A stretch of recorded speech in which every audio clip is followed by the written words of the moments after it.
کہ یہ چاروں نقطے جو دوسروں کے بارے میں کہہ رہا ہے کہ وہ یہ کر لیں، اس کا خود ان پہ عمل نہیں ہے۔ دوسروں کو کہتا ہے، ایک دوسرے کو کافر کہتے ہیں، اور تم اجتماعی طور پہ سارے لوگ جو نماز نہیں پڑھتے انہیں کافر کہہ رہے ہو۔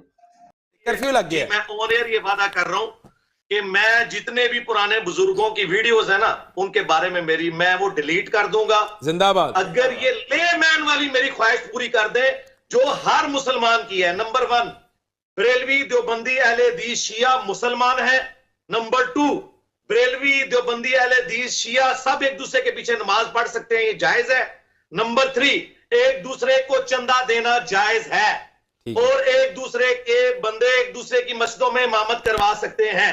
جس دن انشاءاللہ قیامت سے پہلے یہ پیپر تیار ہو گیا نا تو انشاءاللہ تعالی اگلا صبح کا سورج نہیں طلوع ہوگا میں ساری ویڈیوز ڈیلیٹ کر۔ بسم اللہ الرحمن الرحیم، الصلاۃ والسلام علیک یا رسول اللہ وعلی آلک و اصحابک یا سیدی یا حبیب اللہ۔ انجینئر علی مرزا کا ایک دھوکہ کہ جی میں اپنی ساری جو چینل پہ ویڈیوز ہیں بزرگان دین کے حوالے سے، یعنی جو گستاخیاں ہیں، ان سب کو ڈیلیٹ کرا دوں گا، میرے یہ 4 جو ہے نا نقطے ہیں اور یہ 4 شرائط ہیں، ان پہ یہ سارے لوگ عمل کر لیں۔ اصل میں یہ اس شخص نے ایک بہانہ بنایا ہوا ہے، فرقہ واریت کا بہانہ بنا کر نا تو سب کو برا بھلا کہنا اور کسی بھی طریقے سے قوم کو علماء دین سے، علماء کرام سے دور کرنا۔ اب اجتماعی طور پہ اس کو اور کوئی بہانہ نہیں ملتا تو وہ یہ کہتا ہے جی یہ دیکھیں یہ ایک دوسرے کو کیا کہہ رہے ہیں۔ تو اس کا تفصیلی جواب حوالہ جات کے ساتھ ہم دے چکے ہیں، ہمارے چینل پہ موجود ہے۔ اس کے علاوہ بھی ہمارے جو بڑے علماء کرام ہیں، اکابرین ہیں، وہ بھی اس کے بہت سے جواب دے چکے ہیں۔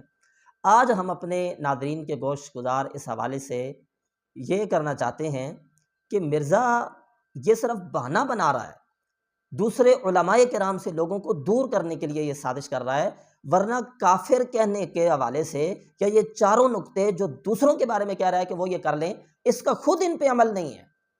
ہم ساتھ اس کے ویڈیو کلپ بھی آپ کو بتاتے ہیں اور پورے بیانات بھی ہم اس کے حوالے پیش کر دیتے ہیں، آپ اس میں سن لیں۔ سب سے پہلے اس کا یہ کہنا ہے جی کہ یہ سارے ایک دوسرے کو مسلمان سمجھیں، یعنی اہل سنت جو ہیں وہ اہل تشیع کو، وہ ان کو دیوبندی جو ہیں وہ بریلویوں کو، اور بریلوی جو ہیں وہ دیوبندیوں کو، اس طرح سے ایک دوسرے کو مسلمان سمجھیں، تو میں سارا کچھ ڈیلیٹ کرا دوں گا۔ یہ بات کرتے ہوئے وہ شخص اچھا لگتا ہے نا جو خود اس طرح سے کافر نہ کہتا ہو۔ چلو پہلی بات تو اس کے جو تحقیقی جواب ہے وہ ہم پہلے دے چکے ہیں، ہماری ویڈیو موجود ہے اس حوالے سے۔ الزامی جواب اور مرزا کے فالورز کو سمجھانے کے لیے ہم کہتے ہیں کہ یہ کام آپ کا گرو خود جو کرتا ہے، آپ اس کا یہ ویڈیو کلپ سنیں۔ تو سٹارٹ نبی علیہ السلام نے جو لیا کافروں سے لیا، اور آپ علیہ السلام نے پہلے مکی دور میں دعوت توحید دی، انہیں پکا مسلمان بنایا، ایسا ہی ہے نا۔ ہم تو اسٹیج پہ پہنچے ہی نہیں نا ابھی۔ یہاں کہاں مسلمان ہیں جنہیں میں ایک جماعت کے اندر شامل کروں؟ مسلمان تو ہے ہی کوئی نہیں ہے۔ اسلام کی روح سے جو نماز نہیں پڑھتا وہ مسلمان ہی نہیں ہے، تو اسے پھر اقامت دین کی دعوت دی جائے گی یا نماز پڑھنے کی دعوت دی جائے گی؟ اسلام کی روح سے قبر سے مانگنے والا پاکستان کے شناختی کارڈ میں مسلمان ہے، کلمہ کو مشرک ہے، اسے توحید کی دعوت دی جائے گی یا اقامت دین کی؟ اس میں کہہ رہا ہے کہ نماز نہ پڑھنے والا اسلام کی روح سے کافر ہے، حالانکہ اس کا قائل تو کوئی ہے ہی نہیں۔ نماز نہ پڑھنے والا، یہ بھی نہیں کہ نماز کا منکر، فرض کا منکر نہیں کہہ رہا، نہ پڑھنے والا یعنی نماز ترک کرنے والا۔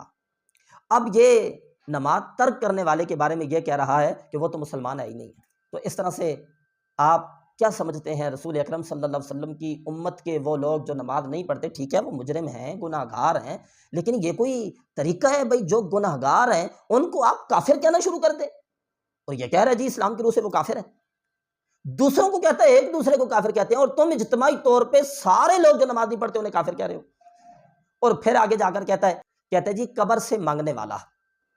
پہلے تو بات وہی ہے نا کہ تہمت لگاتے ہیں۔ اب مثلا بہت سے احباب ایسے ہیں، چاہے وہ دیوبندی ہوں یا مرزا کے فالورز ہوں، وہ علماء اہل سنت اور مسلک بریلوی کے حوالے سے وہ یہ چیز جو ہے نا لوگوں میں مشہور کرنے کی کوشش کرتے ہیں، اور بہت سے ایسے لوگ جنہوں نے قریب سے علماء اہل سنت بریلوی علماء کو دیکھا نہیں ہوتا، وہ یہی بدگمانی رکھتے ہیں ان سے سن کر کہ جی یہ اپنی صف میں جگہ چھوڑتے ہیں اور کہتے ہیں کہ اس میں جناب نبی کریم صلی اللہ علیہ وسلم جو ہیں وہ تشریف لاتے ہیں اور نماز پڑھتے ہیں۔ بالکل سفید جھوٹ ہے ان لوگوں کا، ایسا نہ کہیں ہمارے علماء نے تحریر کیا ہے، نہ کہیں ہمارے علماء کی تقریر ایسی کوئی دکھا سکتا ہے، اور نہ ہی کوئی ایسا پریکٹیکل کوئی عمل دکھا سکتا ہے کہ اس کے اندر یہ موجود ہو کہ ہم نے صف میں جگہ چھوڑی ہو۔ یہ جھوٹ ہے۔ تو اسی طرح سے یہ بھی بہتان ہے کہ قبر سے مانگتے ہیں۔ ہمارے علماء کرام کی تحریریں، ان کی تقریریں آپ دیکھیں، اس میں یہ ہے کہ ہم مزارات پہ جانے کو جائز سمجھتے ہیں۔ ان کی طرح ہم یہ نہیں کہتے کہ مزار پہ جانا شرک ہو گیا ہے، کسی اللہ والے کی قبر پہ آپ جائیں تو یہ کفر ہو جائے گا، ایسا نہیں ہے۔ اسلام میں مزارات پہ جانے کی اجازت ہے، تو مزار پہ جانا جائز ہے۔ اس کو پھر اگلی بات کر کے علماء اہل سنت کے اوپر یہ الزام لگاتے ہیں کہ یہ کہتے ہیں جی قبروں سے مانگنا چاہیے۔ ہم کہتے ہیں آپ داتا صاحب کی قبر پہ جائیں، آپ خواجہ صاحب کی قبر پہ جائیں، انبیاء کرام، صحابہ پاک یا اہل بیت اطہار ہوں یا اولیاء کرام، ان کے مزارات پہ جائیں اور اللہ تعالیٰ سے دعا مانگیں۔ پہلا تو یہ ہے الزام، اور دوسرا جو آگے کہہ رہا ہے، کہتے ہیں جی قبر سے مانگنے والا اسلام کی روح سے کلمہ گو مشرک ہے۔ اسلام کی روح سے قبر سے مانگنے والا پاکستان کے شناختی کارڈ میں مسلمان ہے، کلمہ گو مشرک ہے، اسے توحید کی دعوت دی جائے گی، یہ اقامت دین کی؟ یہ لفظ یہ خود بول رہا ہے، یعنی کلمہ گو، کافروں کی بات نہیں کر رہا، کلمہ گو جو لا الہ الا اللہ محمد الرسول اللہ پڑھتے ہیں، وہ کلمہ گو، کلمہ گو مشرک ہے۔ تو آئینہ جو دکھایا تو برا مان گئے، دوسروں کو یہ بھاشن دے رہا ہے کہ ایک دوسرے کو مسلمان سمجھیں، اور خود کہہ رہا ہے کہ یہ کلمہ پڑھنے والے مشرک ہیں، تو کافر سمجھے تو کوئی مسئلہ نہیں ہے۔ اور یہ کیوں سمجھتے ہیں؟ بات وہی ہے، تجھے مسئلہ یہ نہیں ہے کہ یہ ایک دوسرے کو مسلمان کہتے ہیں یا نہیں کہتے، تجھے مسئلہ یہ ہے جو تیرے بڑے بھائیوں قادیانیوں کو ہے کہ قادیانیوں کے راستے میں کھڑے یہی علماء کرام ہوتے ہیں۔ تمہیں مسئلہ یہ ہے چونکہ تم قرآن و سنت کے مخالف باتیں کرتے ہو، قرآن میں اپنی مرضی کی تحریف کرتے ہو، احادیث مبارکہ کا جو مفہوم 14 صدیوں میں کسی نے نہیں بیان کیا تم وہ بیان کرنے کی کوشش کرتے ہو۔ علماء کرام تمہارے راستے کو روکتے ہیں، برے لگتے ہیں، اور کوئی بات نہیں ملتی تو تم لوگوں کو مخالف کرنے کے لیے یہ بطور بہانہ استعمال کرتے ہو کہ یہ ایک دوسرے کو ایسے کہتے ہیں، ورنہ کافر کلمہ پڑھنے والوں کو تم بھی کہتے ہو۔ پھر آگے کہتے ہیں جی یہ ایک دوسرے کے پیچھے جو ہے جی وہ نماز پڑھیں، اور ایک دوسرے کی مسجد میں امامت کرائیں، اور ایک دوسرے کی اقتداء میں بھی نماز پڑھیں۔ ان کا بندہ ادھر آئے نماز پڑھا دے، ان کا بندہ ادھر جائے نماز پڑھا دے، تو ایک دوسرے کے پیچھے نماز پڑھ لیں۔ اس کے حوالے سے بھی اس کا یہ اپنا ویڈیو کلپ دیکھیں۔ بریلوی، دیوبندی، اہل حدیث، شیعہ سب ایک دوسرے کے پیچھے نماز پڑھ سکتے ہیں، یہ جائز ہے؟ اس میں یہ کہہ رہا ہے کہ اگر سنیوں کے کچھ لوگ ہیں اہل سنت میں جو ناسبی ہیں، اور اہل تشیع میں کچھ لوگ ہیں جو رافضی ہیں، ان کو سمجھائیں، اگر نہیں سمجھتے تو ان کو مسجدوں سے نکال دیں۔ اب یہ اہل سنت کو دیکھنا چاہیے کہ ان میں ناسبی گھسے ہوئے ہیں، اور اہل تشیع کو دیکھنا چاہیے کہ ان میں رافضی گھسے ہوئے ہیں، ان کی اصلاح کریں، ان کو پیار اور محبت کے ساتھ کتاب و سنت کی طرف بلائیں، اور اگر نہیں مانتے تو کم از کم ان کو اپنی مسجدوں سے باہر نکالیں، اگر نہیں مانتے تو کم از کم ان کو اپنی مسجدوں سے باہر نکالیں تاکہ باقی مسلمانوں کا عقیدہ خراب نہ کریں۔ اچھا جی، مرزا صاحب کہیں مسجدوں سے نکال دیں تو وہ ٹھیک ہے، اور دوسرے علماء کیوں کہتے ہیں؟ دوسرے علماء ان کے بزرگوں کی جو میں نے توہین کی ہے، گستاخیاں کی ہیں، ان کو ڈیلیٹ تب کروں گا کہ یہ ایک دوسرے کے پیچھے نماز پڑھنے کو جائز کہیں، یہ ایک دوسرے کے پیچھے نماز پڑھنے کو جائز کہیں، اور مرزا صاحب یہ بھی کہیں تو ٹھیک ہے کہ ایک دوسرے کی مسجدوں سے نکال دیں۔ جن کو مسجد سے نکال دیا جائے ان کے پیچھے پھر نماز کے جواز کا فتویٰ رہے گا مرزا کا، مسجد سے تو نکال دیا جائے لیکن ان کی بیٹھک میں جا کے پھر ان کے پیچھے نماز پڑھ لی جائے۔ لہذا یہ دونوں جو اس کے نقطے ہیں بناوٹی کہ جی میں یہ کہتا ہوں کہ ان پہ عمل کریں تو پھر ٹھیک ہے، میں اپنی وہ ویڈیوز جو ہیں وہ ڈیلیٹ کر دوں گا۔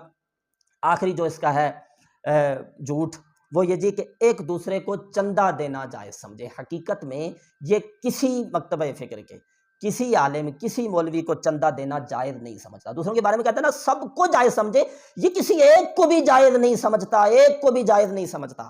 ویڈیو یہ دیکھ لیں آپ۔ صرف کریڈیبل جو لوگ ہیں نا جی ان کو آپ چندہ دیں، عیدی والوں کو دیں، جماعت اسلامی کی الخدمت فاؤنڈیشن ہے جن کی ایک پوری دنیا کے اندر ایک کریڈیبلٹی ہے، کئی ملکوں میں وہ کام کر رہے ہیں، ان کو آپ دیں۔ اس طریقے سے لوکل لیول کے اوپر جن کے اوپر آپ اعتماد ہے ان کو دیں، مولویوں کو نہ دیں، مولویوں کو نہ دیں، مولویوں کو نہ دیں، یہ ان کی تونے پڑیں گی، ان کی یاشی کا لیول آپ چھوڑ دیں، کیا ہے تو اپنے چندے ان کے اوپر ضائع نہ کریں، تو اپنے چندے ان کے اوپر ضائع نہ کریں۔ کہتا ہے آپ نے چندہ دینا ہے تو عیدی کو دیں، آپ نے چندہ دینا ہے تو الخدمت جو جماعت اسلامی کی ہے، الخدمت فاؤنڈیشن، آپ ان کو دیں۔ بول کے کہہ رہا ہے مولویوں کو نہ دیں۔ ہاں جی، کیوں؟ اسے پتہ ہے کہ میرے بڑے بھائی جو قادیانی ہیں یا اس جیسا جو فتنہ ہے، اسے معلوم ہے ہمارا راستہ یہ علماء ہی روکتے ہیں، لہذا ان کو چندہ نہیں دینا کیونکہ یہ ہمارا راستہ روکتے ہیں، یہ فتنوں کا تعاقب کرتے ہیں۔ تم سب کے بارے میں یہ فتویٰ دو کہ مولویوں کو چندہ نہیں دینا، وہ تو جائز ہے، اور کوئی کسی کے بارے میں یہ نہ کہے کہ یہ ایک دوسرے کو چندہ نہ دیں، یہ اگر کہیں گے تو پھر میں ویڈیوز ڈیلیٹ نہیں کرتا، ہاں یہ چندہ دینا شروع کر دیں تو پھر میں ویڈیوز ڈیلیٹ کر دوں گا۔ تو بات کرنے کا مقصد یہ ہے، یہ 4 نکات عمل کے لیے نہیں ہے، عمل اس شخص کا اپنا بھی ان پر نہیں ہے، یہ ایک بہانہ ہے قوم کو علماء کرام سے دور کرنے کا۔ اللہ تعالیٰ سمجھنے کی اور اس شخص کی شرارتوں سے بچنے کی توفیق عطا فرمائے۔ وآخر دعوانا الحمدللہ رب العالمین۔